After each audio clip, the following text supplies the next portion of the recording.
Hi, it's day 49 in our Route 66 journey through the Bible, and thanks for joining me today. And I hope that your Bible reading is today. We're going to read two chapters today, Numbers chapter 14 and Numbers chapter 15.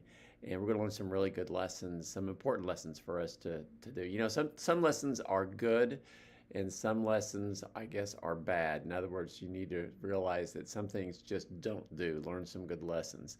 So get your Bible out and let's see what we have here. Numbers chapter 14.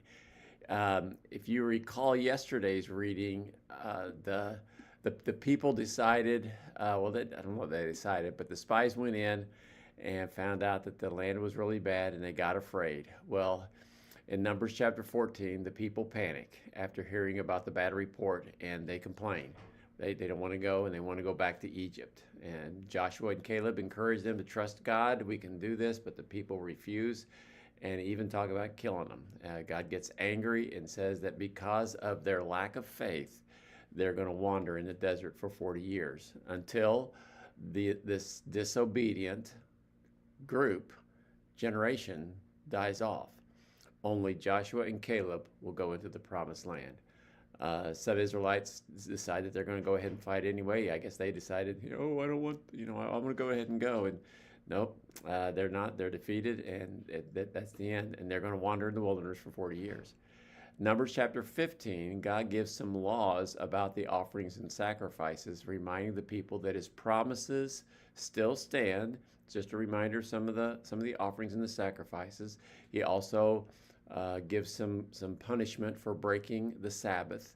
If you don't honor the Sabbath, if you don't rest on the Sabbath, if you don't give that day to God, here's some things that will happen. And lastly, he encourages them to wear some tassels on their clothes. And what it was to do is to remind them to obey his commands. And so I thought that was kind of interesting. And if you see Orthodox Jews today, you'll see that they have tassels on their clothes. In fact, if you recall the story in the New Testament when the woman came up and touched the hem of the garment of Jesus, it's very possible that she touched one of those tassels. Anyway, that's Numbers chapter 15. So what are some lessons?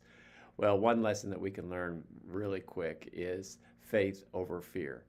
The Israelites missed out on God's blessing because they were afraid, because they doubted him. Now, courage is not the absence of fear.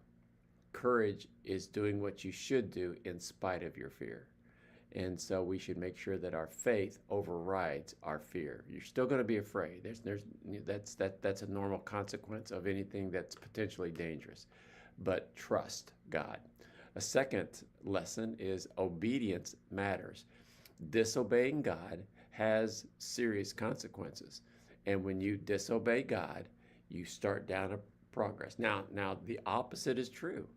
Obedience can lead to serious consequences too, in the positive.